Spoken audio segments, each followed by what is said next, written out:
Thank you so much. I'm Clark Benya, and welcome once again to the Advocates Corner. We are in the studio after the COVID-19 issues in New York City. Obviously, we were all doing a lot of Zoom, but we have returned to our studio. On that note, we want to thank all the first responders that went above and beyond. Many lost their lives. It was a hard hit in New York City, but we moved forward and we thank them for their bravery. And we're back in the studio. We're joined by a very special guest. She is the president of the National Peace Officers Association. Madam Cindy Rodriguez, bienvenida. Gracias, gracias. Madam President, it's such an honor to have you here as first of all, as a law enforcement person, and also as a Latina, as a strong Latina.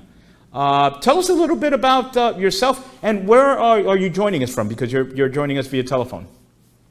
Yes, I am. Thank you for having me today. And also, I'd like to say thank you to all the first responders in New York.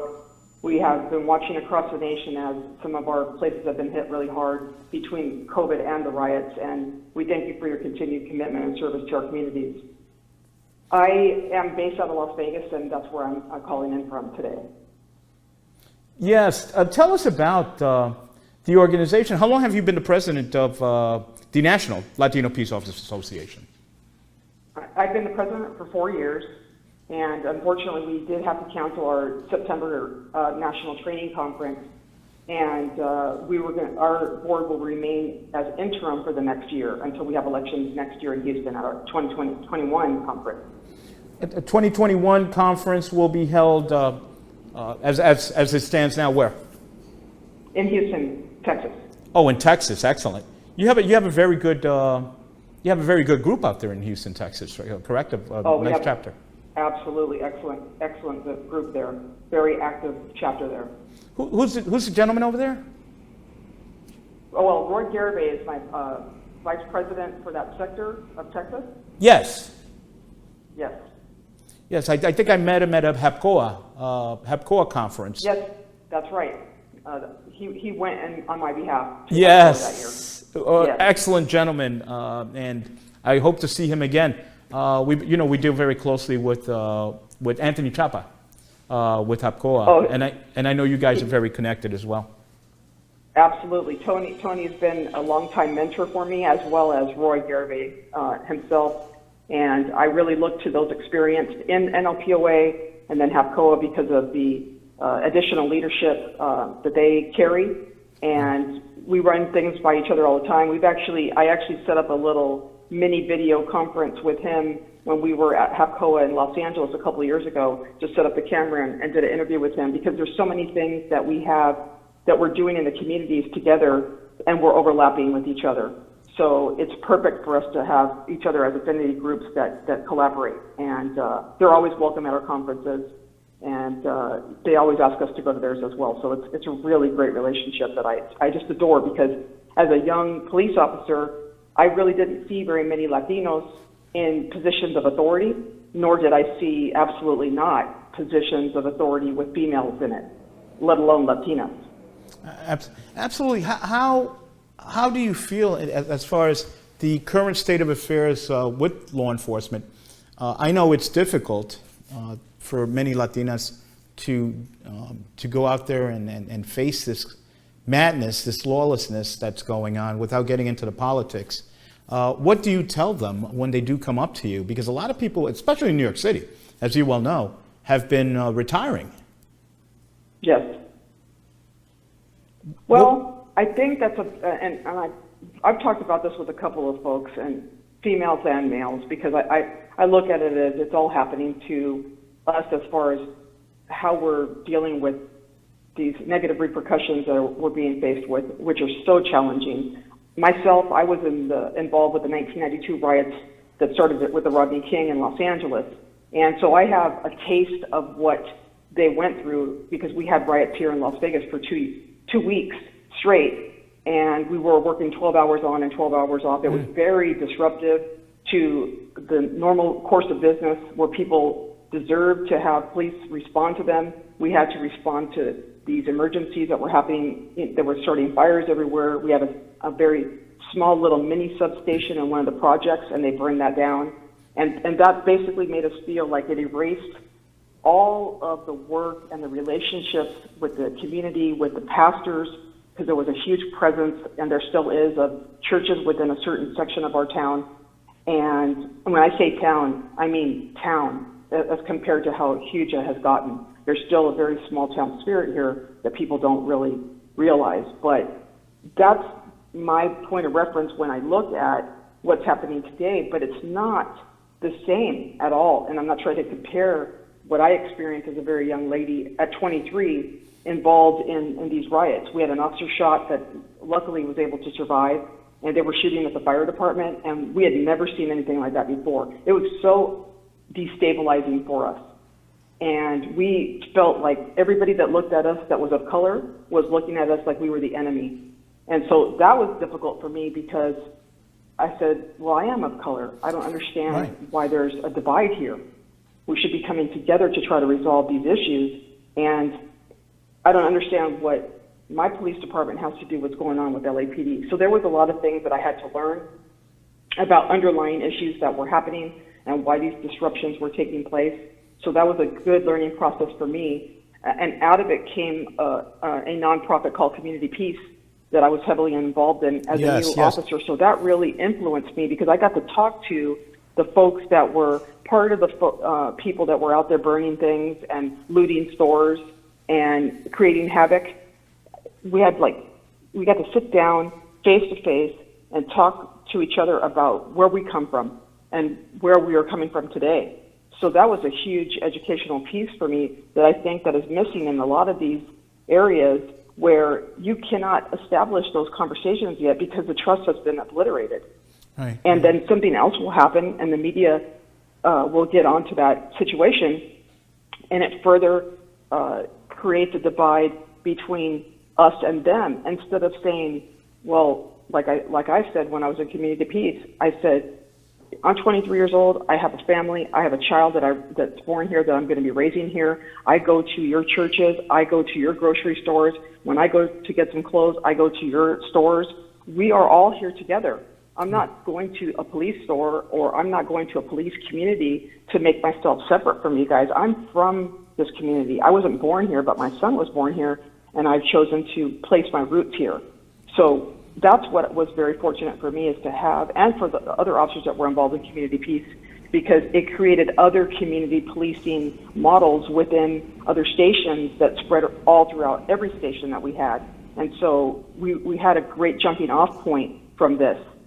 The opportunities were excellent for us to create those relationships, and we still maintain those excellent relationships here, which is really wonderful. And like I said, with what I see that's happening now around the country, we're just trying to catch up with, okay, we just worked a shift, and now they're going to plan a riot, or they're going to plan to go and place things on fire or loot some stores. And so we don't have time to have those conversations with people because we're rushing into their emergencies. And I think that's really sad. My son is a police officer here, and my other son is a Navy corpsman. Oh, congratulations on both.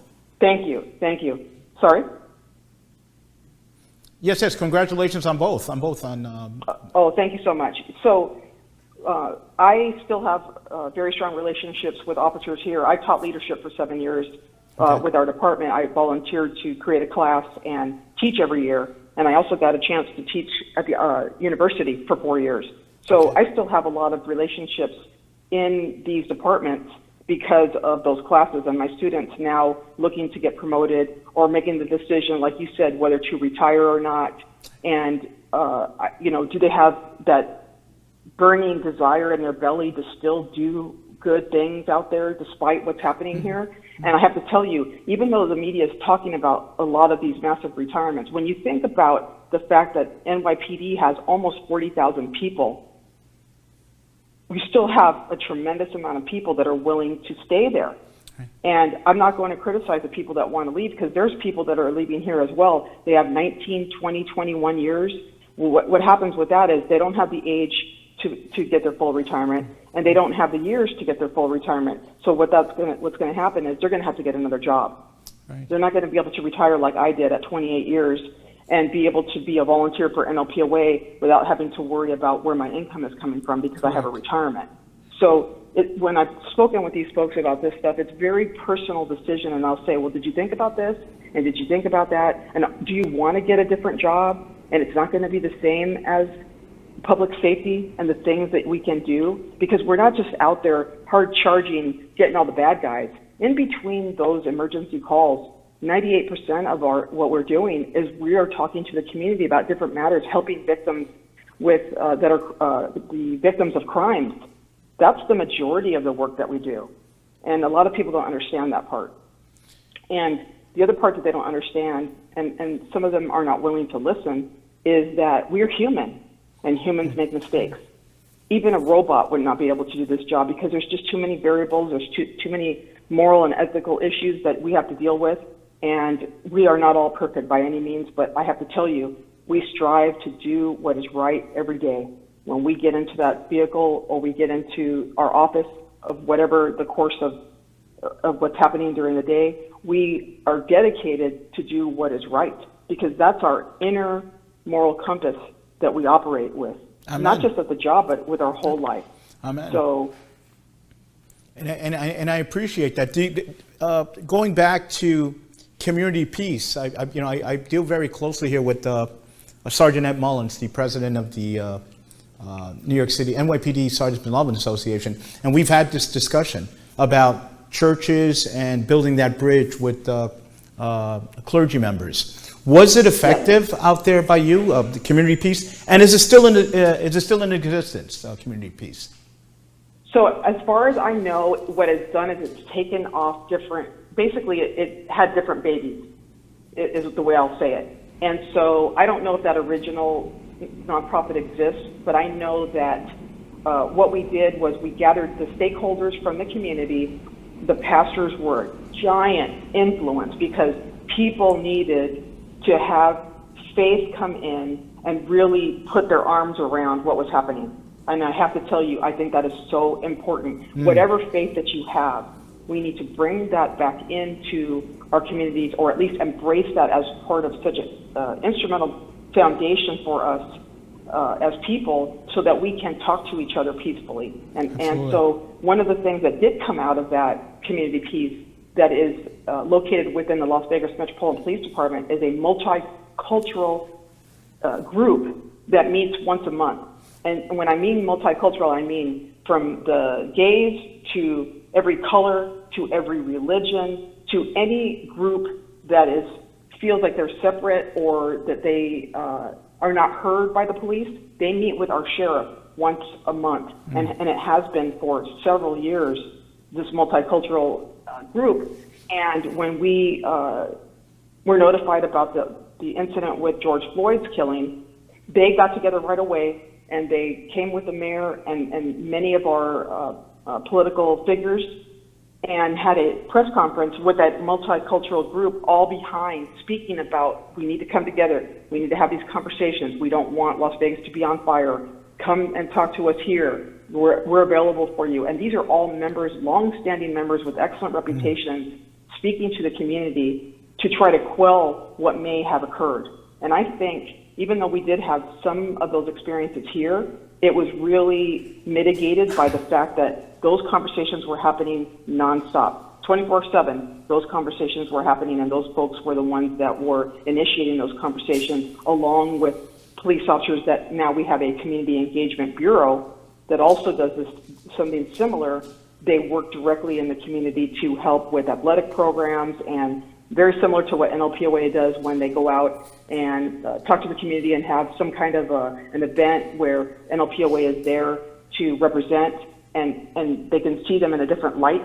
Yes. And it is crucial. Those are the types of things that when you talk about defunding, those are the first programs that get cut because they're not based on public safety statistics.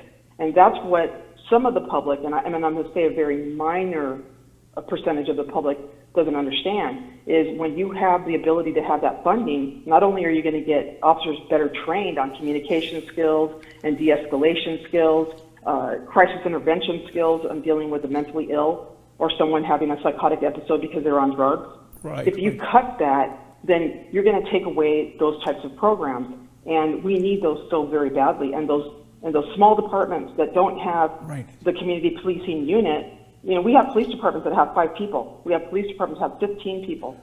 And so you need to make sure as a leader within that department and whatever the politics that surround that you guys really work on that as the foundation of what public safety is supposed to look like. Because like I said earlier, that is close to 95 to 98% of the job that we do every day. And if we can't communicate with people and people can't call us to say, hey, I'm here, I'll give you an example, 21st and Sunrise. It's a one-way street, and there's a ton of apartment complexes that are all lined up with each other. And I worked downtown for a long time, and what I was finding, I would tell the guys, we do foot patrol out there. I was a sergeant at the time, and I'd take my team, and I said, we're going to do foot patrol today, and whether it's I had night shift or I had day shift, we're going to walk around here because I don't ever see anybody out here. And the only people I see are the bad guys, the drug dealers, Absolutely. the guys that are stealing stuff. What's going on? Well, Madam President, we're going to have to take a short break so we could pay some bills. And we want to get you on the other end, also on the other side of this break, so we can talk about what can we do in New York City that has been successful on your side of our nation. So will you hang out with us for a little bit longer? Yes, sir. Thank you. Outstanding, ma'am. We'll be right back.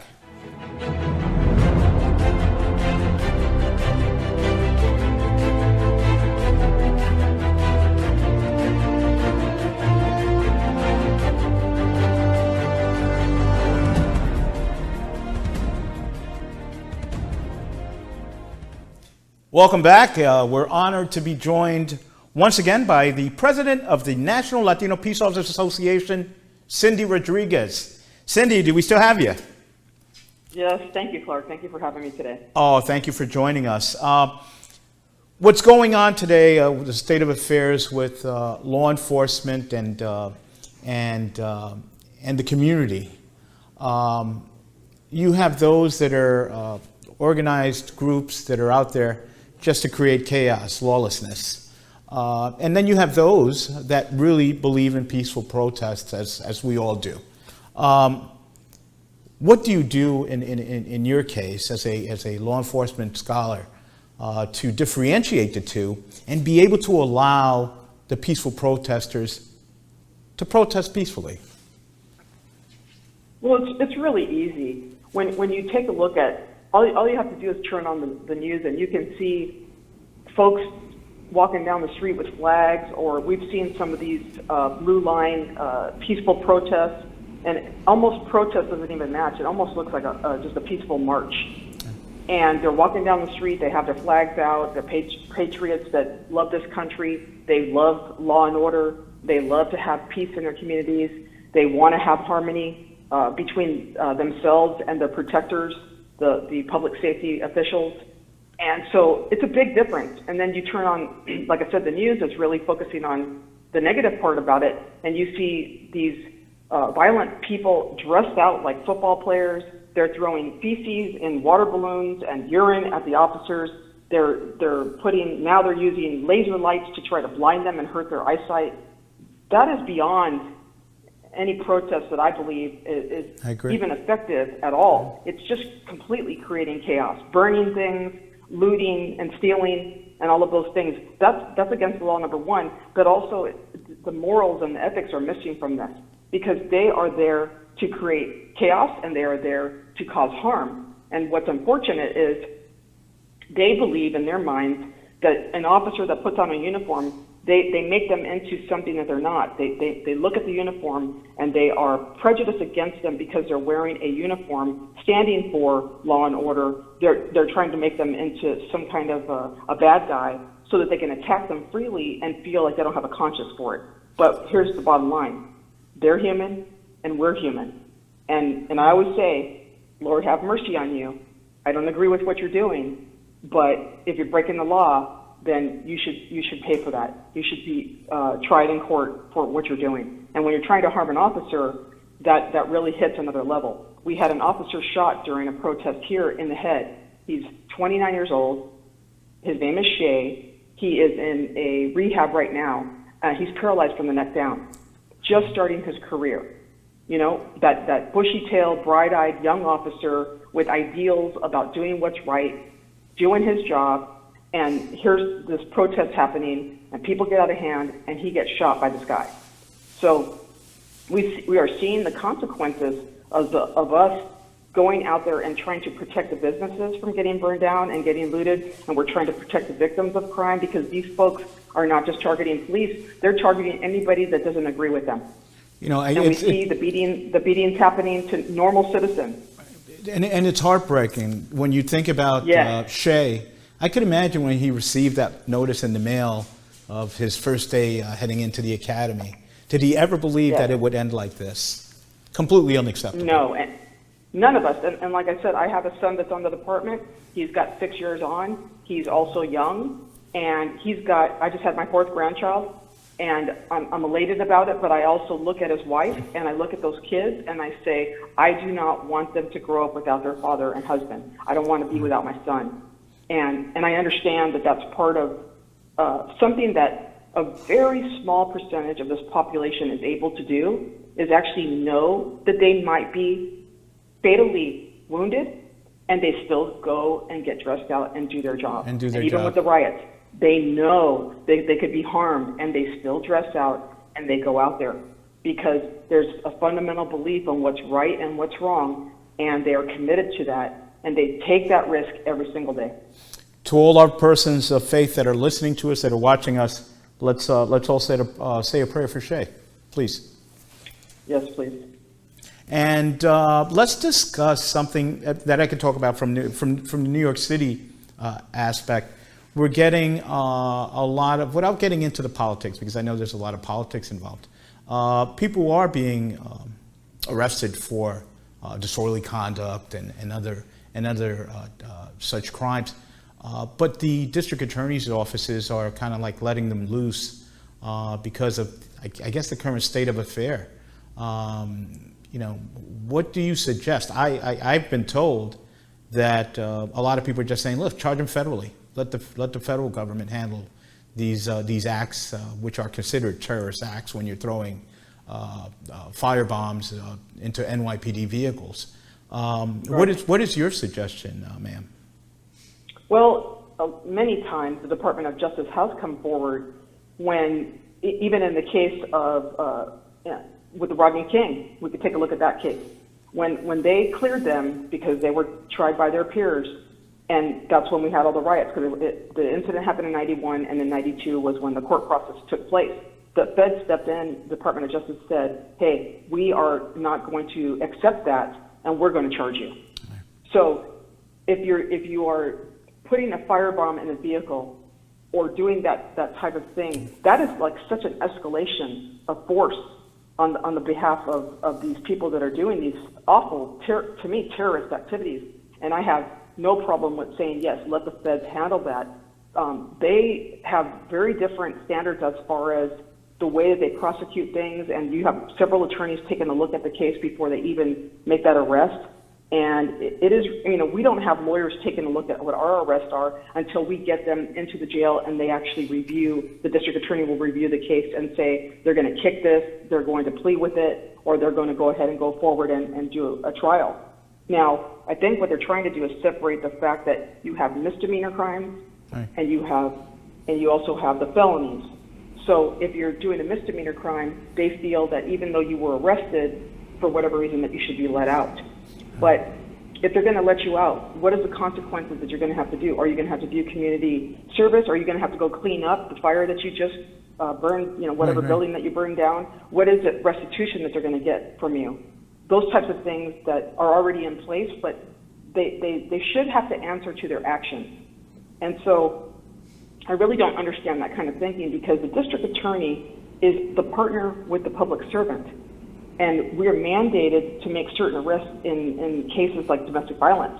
Imagine if the district attorney, we took somebody in for a domestic violence situation, and it's a misdemeanor. And they said, well, due to the current events, we're going to kick that person out. And that suspect goes back and kills their partner. Right.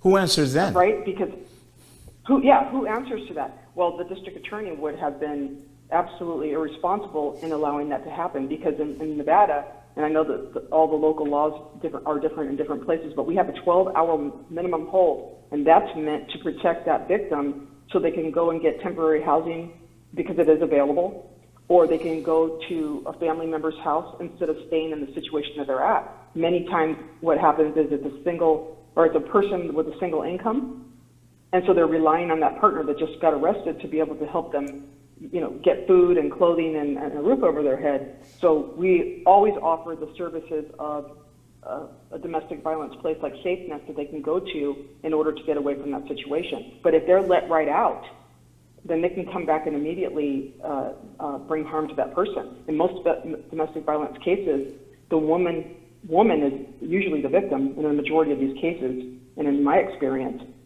and they are killed when they're trying to leave that other person. So if they let them out and these people are gathering their suitcase or whatever belongings that they have just to try to get out, that's the place where it's going to spark a bomb, and that's where that violence is going to take place, because that other person wants that control over them. Absolutely. Absolutely. Well, Madam President, we have great conversations, and the time goes by so quickly. I want you to promise that you'll join us again and again and again. Absolutely. On the Advocates Corner. Absolutely. We have a lot to talk about. You're coming with a lot of expertise and knowledge. I want to take this time to thank you for this wonderful video that we're going to play at the end of this program, thanking all the first responders. I want to thank you for your leadership in this huge organization and steering people the right way. I want to real quickly show a couple of gifts. I get a lot of gifts from your organization. I'm showing this coin right now. I don't know if you see it, but you'll see it when I send you the video from the Greater New York Latino Peace Officers Association. Beautiful coin. I have it in a perfect place in my office, and I also got this lapel pin. If you honor me, I'm going to pin myself because Awesome. I know you're all the way. Yes, I would absolutely love to pin you. Thank you, ma'am. Definitely. But since you're out there, I'm pinning myself, and Thank you. it looks perfect. It looks beautiful. And hugs to you. Oh, thank you so much. This is the president of the National Peace Officers Association, our friend Cindy Rodriguez. We're going to have her back on again. You're the best, Cindy. Keep it up. Thank you for everything that you do, and it's been an honor and privilege to serve the NLPOA. God bless our first responders. God bless you too. Thank you, ma'am. God bless our first responders. Until next time, I'm Clark Peña for the Advocates Corner, always reminding you, take care of yourself, but more importantly, let's take care of each other. Until next time.